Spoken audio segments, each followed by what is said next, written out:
Hello बच्चों, स्वागत है आपका अपने YouTube चैनल मां सरस्वती कोचिंग सेंटर में।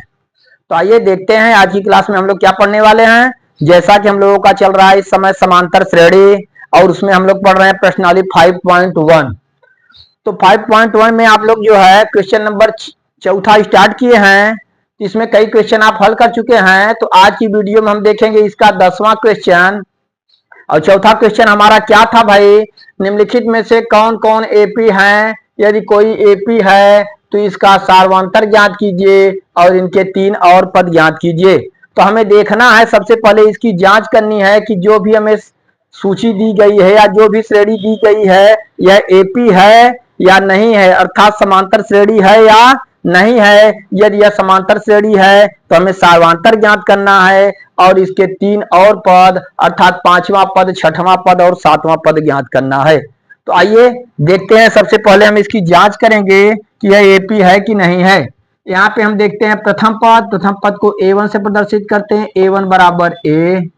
दूसरा पद A2 बराबर 2A। और तीसरा पद A3 बराबर 3A। और चौथा पद लेंगे A4 बराबर कितना हो गया 4A। इस तरह से 4 पद हमें मालूम है। हम कैसे पता करेंगे कि यह जो है एपी है? इसके प्रत्येक 2 क्रमागत पदों के बीच का अंतर हम निकालेंगे, और यदि यह अंतर समान है तो एपी है और यह अंतर समान नहीं है तो एपी नहीं है। तो हम देखिए पहले 2 क्रमागत पदों के बीच का अंतर निकालेंगे, जिसे हम कहते हैं क्या, सार्व अंतर। क्या कहते हैं? सार्व अंतर। तो D बराबर A2 माइनस A1। तो D बराबर A2 का मान हम देख रहे हैं 2A और A1 का मान क्या है A। तो D बराबर 2A में से A आप घटाएंगे तो बचेगा 1A, यानी A आ गया। तो यहाँ पे हमारा सार्वंतर क्या आया? A, अर्थात इन दोनों पदों के बीच का अंतर A है। आगे बढ़ते हैं, फिर आगे इन दोनों पदों के बीच का अंतर निकालते हैं। तो हम D बराबर लिखेंगे A3 माइनस A2। तो D बराबर A3 की वैल्यू आप देख रहे हैं यहाँ पे 3A और A2 के 2A। तो यहाँ हम लिखेंगे 3A माइनस 2A बराबर कितना, 3A में से 2A घटाएंगे A बचा। यहाँ पर हम देख रहे हैं D जो है अर्थात इन दोनों पदों के बीच का अंतर जो है A है। यहाँ पर इन दोनों पदों के बीच का भी अंतर 2 है। आगे भी हम चेक कर सकते हैं, तो आगे फिर निकालेंगे। तो हम लिखते हैं A4 माइनस A3। D बराबर A4 माइनस A3। तो D बराबर A4 की वैल्यू 4A और A3 की वैल्यू 3A। तो हम निकालेंगे D बराबर 4A में से 3A निकाले तो क्या बच गया, A बच गया। इस तरह से हम देख रहे हैं इसके प्रत्येक 2 क्रमागत बीच के पदों का अंतर समान है, अर्थात सार्वंतर समान है। जब सार्वंतर समान है तो यह जो है, जो भी सूची दी गई है या जो श्रेणी दी गई है वो एपी है। तो यहां पर हम लिखेंगे सार्वंतर समान है, अतः यह एपी है। क्या है? एपी है। ठीक, तो इसका हमें क्या ज्ञात करना है, सार्वंतर ज्ञात करना है और 5वां, 6वां और 7वां पद ज्ञात करना है। तो सार्वंतर हमें क्लियर हो गया। आप देख रहे हैं क्या आया, ए आ गया सार्वंतर। ठीक, अब हमें 5वां पद, 6वां पद और 7वां पद ज्ञात करना है। तो चलिए देखते हैं, हम लोग आगे ज्ञात करेंगे। चलिए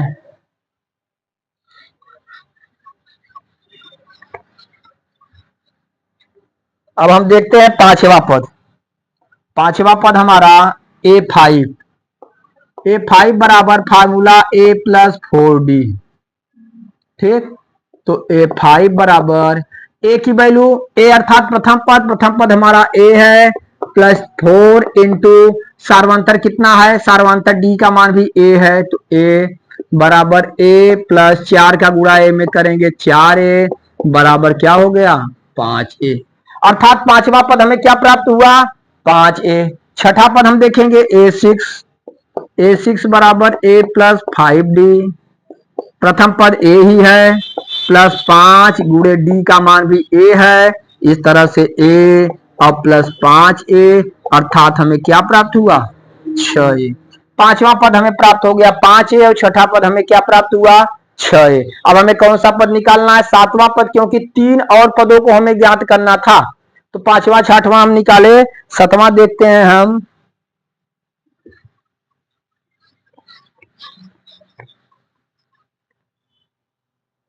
यहां हम लिखते हैं a7 बराबर a प्लस 6d। ए का मान ए ही है, प्रथम पद ए, 6 गुणे डी का मान भी ए है। इस तरह से ए 6 का गुणा ए में करेंगे 6a, मिला के कितना हो गया 7a। ठीक, सातवां पद हमारा कितना आया 7a। तो हमसे पूछा गया था सार्वधातर, तो हम लिखेंगे उत्तर में सार्वधातर डी बराबर ए। और पांचवा पद 5a, छठा पद 6a, सातवां पद 7a। इस तरह से यही हमारा क्या होगा उत्तर होगा, क्योंकि हमसे सार्वधातर पूछा गया था। सबसे पहले हमसे पूछा गया था कि ये जो श्रेणी दी गई है एपी है कि नहीं है, तो हम इसके प्रत्येक दो क्रमागत पदों के बीच का अंतर निकाले, तो अंतर हमारा समान आया। अतः सार्वधातर जब समान हुआ तो यह श्रेणी जो है समांतर श्रेणी है। समांतर श्रेणी है तो इसका डी क्या निकल के आया, डी आया ए। तो इसके शेष 3 और पद अर्थात 1 2 3 4 पद हमें मालूम थे। तो पांचवा पद, छठा पद और सातवां पद हमें ज्ञात करना था। तो पांचवा पद हमें आया 5a और छठवां पद आया 6a, सातवां पद आया 7a। उत्तर हम लिखेंगे डी बराबर ए। 5a 6a 7a क्रमशः पांचवा छठवां और सातवां पद है। ठीक, चलिए इसे नोट कर लीजिए, फिर आगे हम लोग देखते हैं।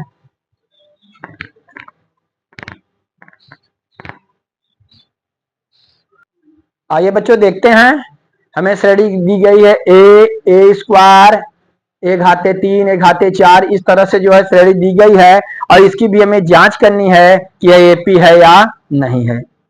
तो देखते हैं हम, चलिए।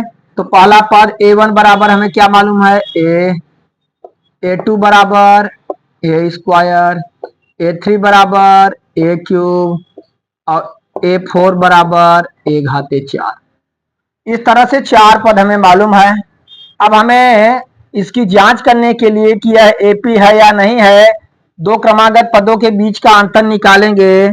जैसा कि आपको हम बता चुके, तो हम निकालेंगे सार्वधातर डी बराबर a2 माइनस a1। तो डी बराबर a2 का मान क्या है ए स्क्वायर माइनस a1 का मान क्या है ए। डी बराबर हम देखते हैं, देखिए ए स्क्वायर में से एक हटाया नहीं जा सकता, क्योंकि ए स्क्वायर में है और जो है इसके पावर 1 है। हम कॉमन ले सकते हैं, यदि ए कॉमन हम ले सकते हैं तो यहाँ बच रहा है, देखिए ए घाते 2 है, ए घाते 2 है। अगर हम ए से भाग देंगे तो यहाँ पे एक एक कट जाएगा, एक तो ए बचेगा, माइनस ए का भाग ए में देंगे तो एक बार जाएगा। अर्थात डी की वैल्यू हमारी आई ए ब्रैकेट में ए माइनस 1। फिर आगे देखते हैं हम, फिर हम डी निकालते हैं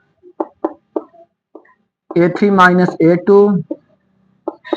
a3 कितना है देख रहे हैं आप, a3 a क्यूब है, a क्यूब माइनस a2 कितना है ए स्क्वायर। ठीक, अब देखिए ए क्यूब में से स्क्वायर घटेगा नहीं, तो फिर हम वही करेंगे, हम कॉमन लेंगे। दोनों में कॉमन क्या हो सकता है, देखिए यहाँ ए क्यूब है, यहाँ ए स्क्वायर है, तो ए स्क्वायर कॉमन हो सकता है। जब ए क्यूब में ए स्क्वायर से भाग देंगे तो एक तो ए बचेगा, माइनस ए स्क्वायर में सेम ए स्क्वायर से भाग देंगे, दोनों इक्वल हैं तो एक बार जाएगा।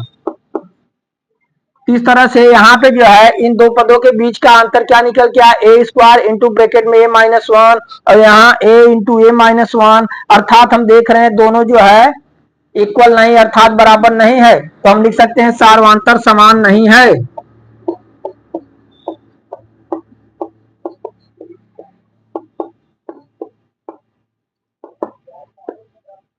ठीक, देखिए हम इन दोनों पदों के बीच का अंतर निकाले, इन दोनों पदों के बीच का अंतर निकाले, दोनों आपस में बराबर नहीं है। तो आगे हमें जो है आगे फिर जो है इसका डिफरेंस निकालने की कोई जरूरत नहीं है, केवल दो से ही पता चल गया कि दोनों मिलान नहीं कर रहे हैं अर्थात बराबर नहीं है, इसलिए एपी नहीं है। अतः हम लिखेंगे,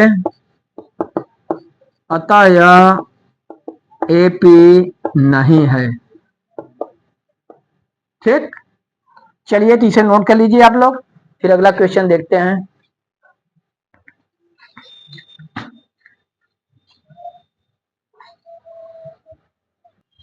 तो आइए बच्चों देखते हैं अगला क्वेश्चन।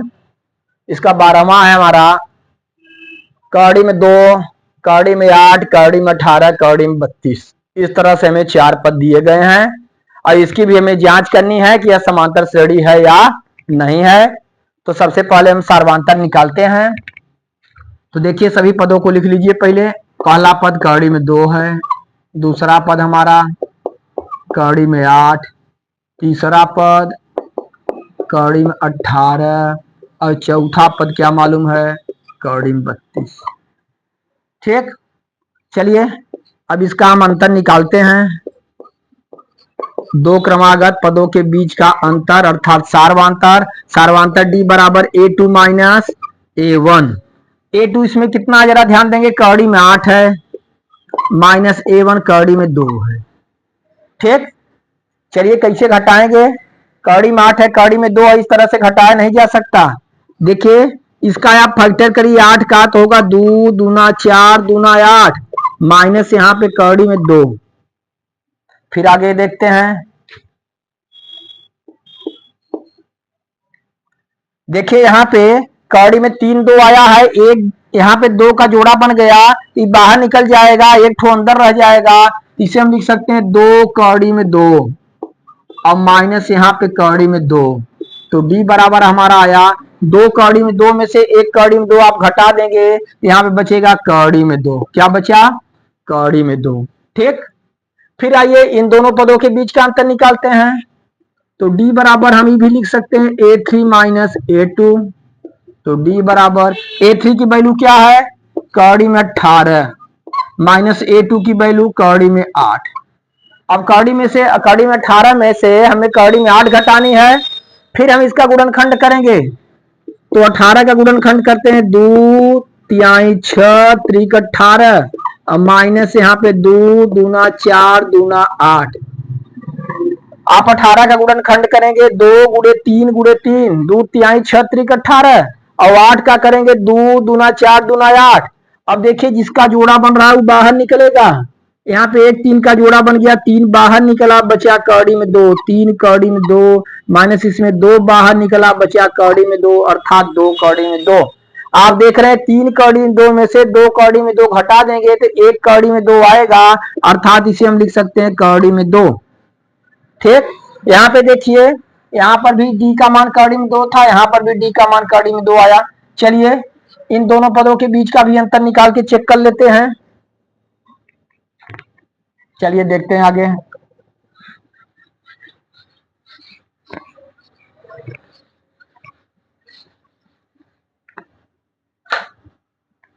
फिर हम लिखेंगे d बराबर a4 माइनस a3।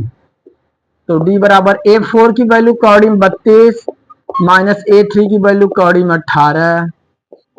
कौड़ी में 32 का फिर गुणनखंड कर दिए, 2 दूना 4 दूना 8 दूना 16 दूना 32। ध्यान देंगे अगर 32 का हम गुणनखंड करेंगे तो सब जो है पूरे टोटल 2 से ही विभाजित होगा ही, और कई 2 आएंगे 1 2 3 4 5, 2 दूना 4 दूना 8 दूना 16 दूना 32 माइनस 18 का आप कर चुके थे, 2 तिहाई 6 त्रिक 18। ठीक, इस तरह से दोनों का गुणनखंड हम कर दिए। अब देखते हैं यहाँ 2 का 2 जोड़ा बन गया, अर्थात 2 ठो 2 बाहर निकलेगा, 2 गुणे 2 और अंदर क्या बचा कौड़ी में 2 माइनस इसमें जो है 3 का जोड़ा बन रहा है, 3 का जोड़ा बन रहा है तो 1 ठो 3 बाहर निकलेगा, 1 3 बाहर निकाल दीजिए, बचा कौड़ी में 2। अब इस तरह से अगर इसका हम गुणा करते हैं 2 दूना 4 कौड़ी में 2 और माइनस 3 कौड़ी में 2, फिर वही घटाएंगे जब हम 4 कौड़ी में 2 में से 3 कौड़ी में 2 निकल गया तो बचा कौड़ी में 2। इस तरह से देखते हैं कि इन दो पदों के बीच का अंतर भी आया कौड़ी में 2, अर्थात हम देख रहे हैं सार्वंतर क्या है, समान है। जब सार्वंतर समान है तो यह क्या है, एपी है। तो हम आगे लिखेंगे यहां पर, चलिए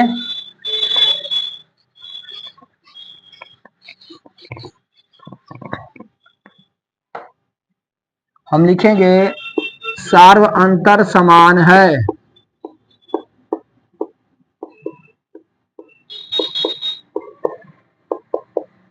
अतः यह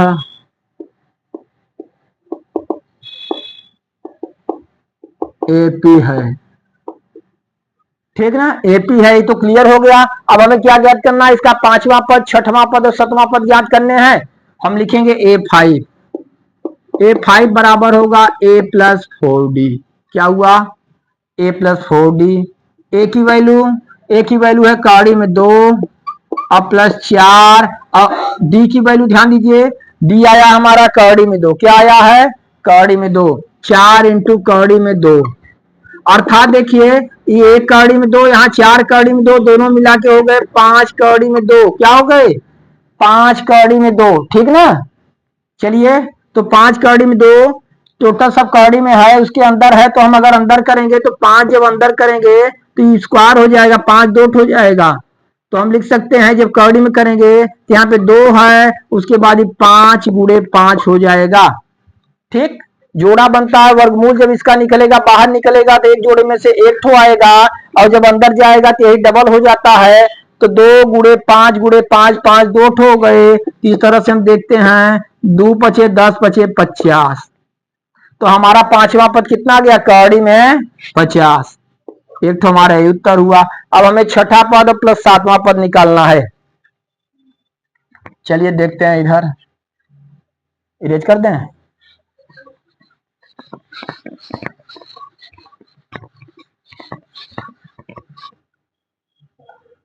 अब हम देखते हैं छठवां पद, A6। छठा पद होगा a प्लस 5d। ए की वैल्यू वही कौड़ी में 2 प्लस आप देखते हैं, हाँ 5, और यहाँ पे डी का मान क्या हो गया, कौड़ी में 2। ठीक, तो कौड़ी में 2, 5 कौड़ी में 2, कुल मिला के कितने हो गए, 6 कौड़ी में 2। क्या आया, 6 कौड़ी में 2। फिर हम 6 को भी कौड़ी के अंदर करेंगे तो इसे लिख सकते हैं 2 गुणे 6 गुणे 6। 6 कल ठो लिख देंगे, 2 ठो लिख देंगे 2 बार। इस तरह से इसका देखते हैं, 6 6 के 36 दूना 72। तो हमारा छठवां पद कितना आ गया, कौड़ी में 72। पांचवा पद कौड़ी में 50, छठवां पद कौड़ी में 72। अब हम सातवां पद निकालेंगे, ठीक ना। चलिए इधर हम मिटाते हैं।